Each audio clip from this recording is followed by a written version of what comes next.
श्रीगुरुभ्यो नमः। शुक्लाम्बरधरं विष्णुं शशिवर्णं चतुर्भुजं प्रसन्नवदनं ध्याये सर्वविघ्नोपशान्तये। अगजाननपद्मार्कं गजाननमहर्निशम् अनेकदन्तं भक्तानां एकदन्तमुपास्महे। शरदिन्दुसमाकारे परब्रह्मस्वरूपिणी बासरापीठनिलये सरस्वती नमोस्तुते।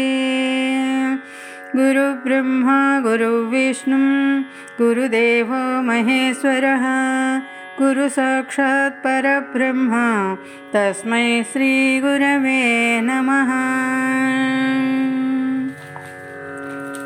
మాఘమాసం 4వ రోజు, మాఘపురాణం 4వ అధ్యాయం. వశిష్ఠ మహర్షి ఈ మాఘమాసం మహత్యం గురించి దిలీపులకు ఇంకా ఇలాగా వివరించి చెబుతున్నాడు. పూర్వకాలమున కుచ్చురుడు అనే పేరు గల విప్రుడు ఒకడు ఉండేను. అతడు కర్దమముని యొక్క కుమార్తెను వివాహమాడాను. కొంతకాలమునగా దంపతులకు ఒక కుమారుడు జన్మించాను. కుమారునికి 5వ ఏడు రాగానే ఉపనయనము చేసిరి. ఆ బాలుడు దినదినాభివృద్ధి నందుచు పెద్దలను గౌరవించడం, విద్యాభ్యాసము ఎడల శ్రద్ధ చూపడం, నీతి నియమాలను పాటించడం, దైవ కార్యములందు భక్తి కలిగి ఉండుట మొదలగు కావ్యములను నెరవేర్చుచు సకల శాస్త్రములను అభ్యసించాను. ఈ విధంగా కొంతకాలము గడిచాను. ఆ బ్రాహ్మణ బాలునకు యుక్త వయస్సు వచ్చాను. అంత ఆ బాలుడు దేశాటనకు పోవలనని కోరిక కలిగి తీర్థయాత్రలకు బయలుదేరాను. అనేక పుణ్యక్షేత్రమును దర్శించుచు సిద్ధులను సేవించుచు మాఘమాసం వచ్చినప్పటికీ నదీ తీరం చేరుకున్నాడు. అంటే కావేరీ నదీ తీరానికి చేరుకున్నాడు. నా పుణ్యఫలం కొద్దీ ఈ మాఘమాసంలో నాకు కావేరీ స్నానయోగం లభించింది. ఇది నా భాగ్యం అని ఆ విప్రయోగుడు అనుకుని సంతృప్తి చెందాను. మాఘమాసమంతయు అసటనేయుండి అధిక ఫలమును సంపాదించదను అని నిశ్చయించుకొని ఒక ఆశ్రమాన్ని నిర్మించుకొని నిత్యము ఆ నదిలో స్నానము చేయుచు భక్తితో భగవంతుని సేవిస్తూనే అచట కాలం గడుపుతుండెను. ఆ విధంగా నదీ తీరమున 3 సంవత్సరములు ఉండి అత్యధిక పుణ్యఫలమును సంపాదించాను. ఆ తరువాత అన్ని కోరికలను సంపాదించుటకు ఘోర తపము ఆచరించవలెనని తలచి ఆ సమీపమందొక పర్వతముపై తపస్సు చేసుకుని సంకల్పించి తపస్సు చేయ మొదలుపెట్టిన. అట్లు కొంతకాలము నిష్ఠతోనూ నిశ్చల మనస్సుతోనూ తపస్సు చేయుచుండెను. అతని దీక్షకు శ్రీమన్నారాయణుడు సంతోషించి ప్రత్యక్షమయ్యాను. ఆ విప్రయోగుడు కనులు తెరిచి చూసేసరికి శంఖ చక్ర గదాధరుడై కోటి సూర్యుల ప్రకాశముతో ఉన్న శ్రీహరి నిండి విగ్రహాన్ని చూశాడు. అమితానందముతో సాష్టాంగ నమస్కారము చేసి చేతులు జోడించి అనేక రీతుల స్తోత్రం చేశాడు. ఈ విధంగా స్తుతించినటువంటి ఆ బ్రాహ్మణ యువకుని భక్తిభావమునకు శ్రీహరి సంతసమంది అతనిని ఆశీర్వదించి ఇట్లా పలికెను. ఓ విప్రకుమారా, నీవు భక్తి ప్రభావంచే నన్ను ప్రసన్నుని చేసుకుంటేవి. అది ఎటులనగా నీవు విడవకుండా అనేక పర్యాయములు మాఘమాసములో నదీ స్నానము చేసి తపస్సాలురు కూడా పొందని మాఘమాస పుణ్యఫలాన్ని సంపాదించితివి. అందుచేతనే నీపై నాకు గాఢానురాగము కలిగినది. గాన నీకేమి కావలేనో కోరుకొనుము, నీ అభీష్టము నెరవేర్చేదను అని శ్రీమన్నారాయణుడు పలికెను. శ్రీహరి పలికిన పలుకులకు ఆ బ్రాహ్మణుడు తన్మయుడై, ప్రభు, జగద్రక్షక, సర్వాంతర్యామి, ఆపద్బాంధవ నారాయణ, నీ యొక్క దివ్య దర్శనం వల్ల నా జన్మ తరించింది. నిన్ను చూసినది మొదలు నేను ఏ విధమైన సుఖాలు కోరుకొనుటకు నా మనస్సు అంగీకరించడం లేదు. మనుజుడు ఏ మహాభాగ్యము కొరకు జీవితాంతము దీక్ష వహించునో అట్టి మహద్భాగ్యము నాకిప్పుడు కలిగినది. మరొక కోరిక కోరగలనా? నాకింకేమీ అవసరం లేదు.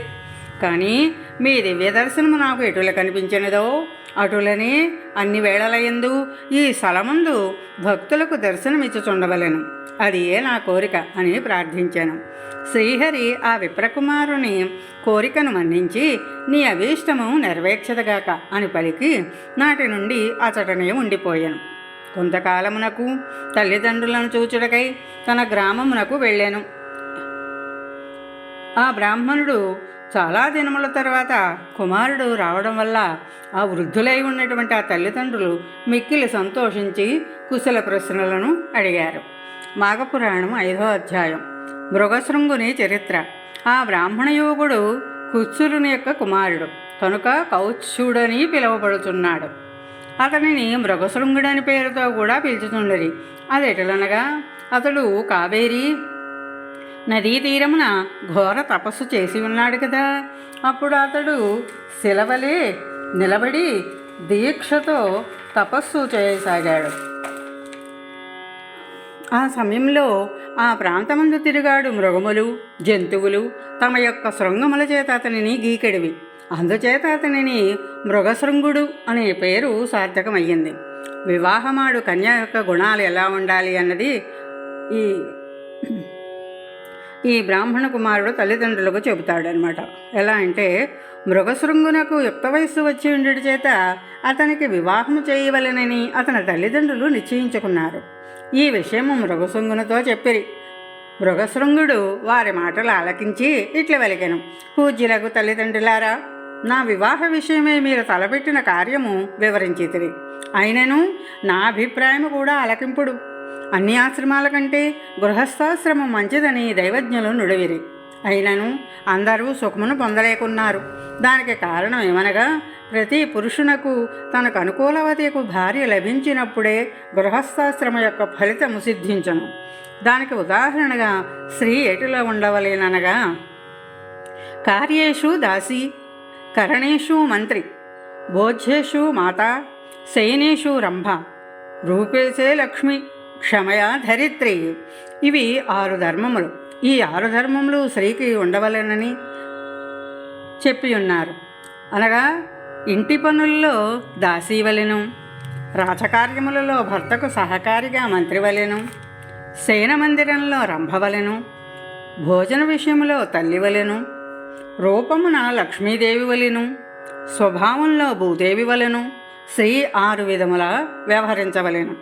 అంతేగాక చతుర్విధ పురుషార్థములైన ధర్మం, అర్థము, కామము, మోక్షము అని 4 పురుషార్థములలో మోక్షం ప్రధానమైనది. అటువంటి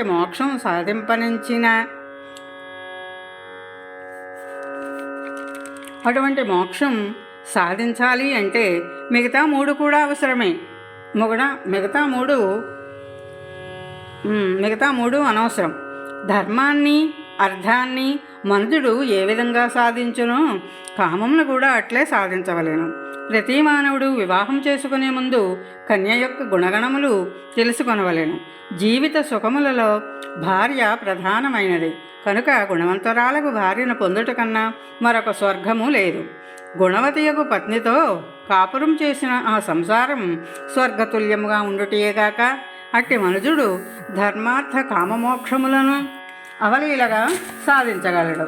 భార్య గయ్యాళి, వినయ విధేయతలు లేనిదైనచో ఆ భర్త నరకమును పోలిన కష్టములను అనుభవించుచు నరక కూపమునకే పోగలడు.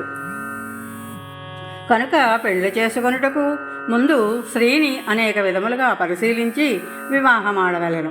అదెటులనా కన్య ఆరోగ్యవతి అయి ఏ విధమైన రోగగ్రస్తురాలై ఉండకూడదు. ఎంత అందమైనదైనను మంచి కుటుంబంలోని కన్య అయి ఉండవలెను. బంధుమర్యాదలు తెలిసి విద్యావంతురాలై దేవ బ్రాహ్మణులను పూజించున్నది అయి అత్తమామల మాటల జవదాటనది అయి ఉండవలెను. ఈ నీతులన్నీ మునుపు అగస్త్య మహాముని చెప్పి ఉన్నారు గాన అటువంటి గుణవంతురాలకు కన్యనే ఎంచుకొనవలేను. అయినా అది ఎటుల సాధ్యపడును అని మృగశృంగుడు తల్లిదండ్రులతో తన మనస్సులోనున్న సంశయములను తెలియజేశాను. కుమారుని మాటలకు తండ్రి సంతోషించి మరలా ఇట్లే పలికెను. కుమారా, నీ మాటలు నాకెంతయో సంతోషమును కలిగించినవి. వయసులో చిన్నవాడివైనా మంచి నీతులు నేర్చుకున్నావు. నీ అభీష్టము నెరవేరువలయునన్న ఆ దీనదయాళుడగు శ్రీమన్నారాయణుడే తీర్చగలడు. భగవంతునిపై భారం వేయము అని పలికెను. ఇది మాఘపురాణం 5వ అధ్యాయం సమాప్తం. స్వస్తి.